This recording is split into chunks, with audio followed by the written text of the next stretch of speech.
Hello दोस्तों, कैसे हैं? आशा करते हैं आप सब ठीक होंगे। आज का कहानी है दहेज प्रथा पर आधारित एक अद्भुत कहानी, ना घर का ना घाट का।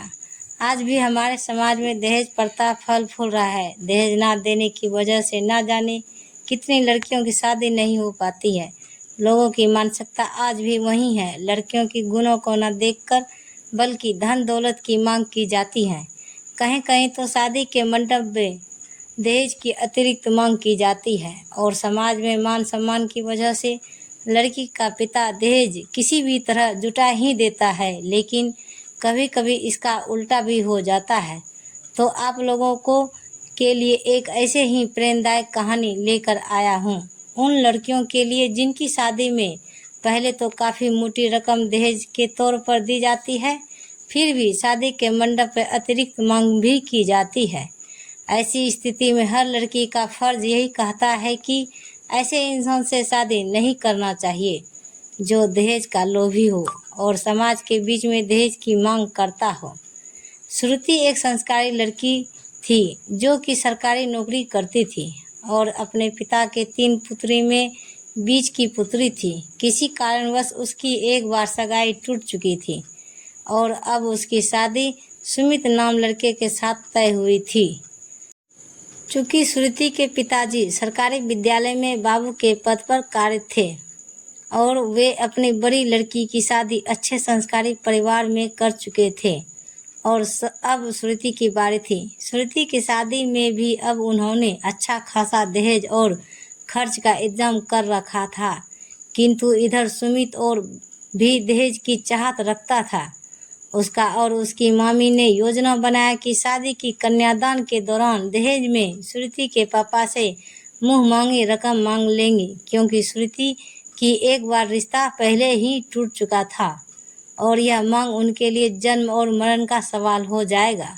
समाज के आगे अपनी मान सम्मान को बरकरार रखने के लिए उनकी मांगों को श्रुति के पापा को पूरा करना ही होगा।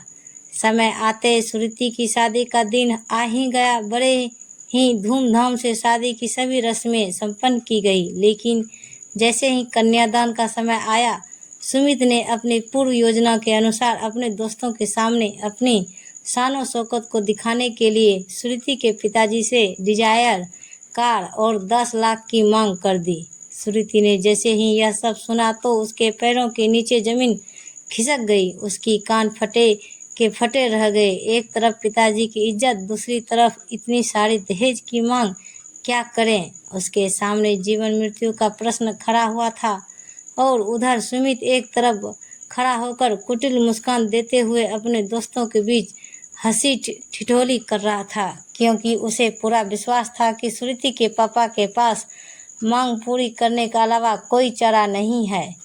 कि तभी श्रुति दुल्हन के कपड़ों में बड़े ही आत्मविश्वास से उसकी ओर चलकर आई और बड़े जोर के शब्दों में बारातियों से बोला, बारात वापस चली जाइए। मुझे ऐसे लड़के से शादी नहीं करना जो कि दहेज का भूखा लोभी और लालची हो, चाहे मुझे आजीवन कुंवारा ही क्यों न रहना पड़े। श्रुति के इस तरह से कहे हुए बात को सुनकर उसके पिताजी चक्कर खाकर गिरने ही वाले थे कि उनको कमल ने संभाल लिया। कमल उनकी बड़ी बेटी का देवर था और अच्छे ओहदे पर नौकरी कर रहा था। श्रुति के पिताजी को इस बात की चिंता थी कि एक बार बारात लौट जाने पर दोबारा उस लड़की की शादी नहीं होती। कौन करेगा ऐसी लड़की से शादी जिसकी एक बार बारात लौट चुकी हो? एक बार पुनः कोशिश किया जाए और दहेज की मांग को थोड़ा कम करवाया जाए, लेकिन ना तो सुमित उनकी बात को माना और ना ही उसके परिवार वाले।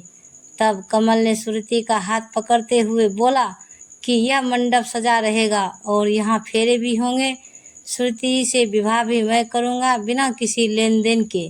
विवाह का मुहूर्त टाला नहीं था, इसलिए पंडित जी ने निर्देश अनुसार फिर से शादी की रस्में, कन्यादान और फेरे शुरू करवा दिए। श्रुति भी बहुत खुश थी, क्योंकि उसे कमल के रूप में एक ऐसा जीवन साथी मिला जो दहेज का लोभी नहीं था और समाज के बीच में उसने उसके पिता के मान सम्मान की लाज रखी। और इधर सुमित अपनी आंखों से सारा नज़ारा देख रहा था। रुके या फिर जाएं, सारे बाराती उस पर थू थू कर रहे थे कि नौकरी वाली लड़की मिल रही थी, इसे धन का इतना लोभी। सुमित अपनी योजना को कामयाब ना होते हुए देखकर यही सोच रहा था कि ना तो वह घर का रहा और ना ही घाट का, किंतु श्रुति को घर और वर दोनों ही मिल गए। तो ऐसे ही वीडियो देखने के लिए हमारे चैनल को सब्सक्राइब करें और वीडियो को लाइक ज़रूर करें। धन्यवाद। तो गाइज मिलते हैं अगले वीडियो के साथ, तब तक बाय बाय गाइज।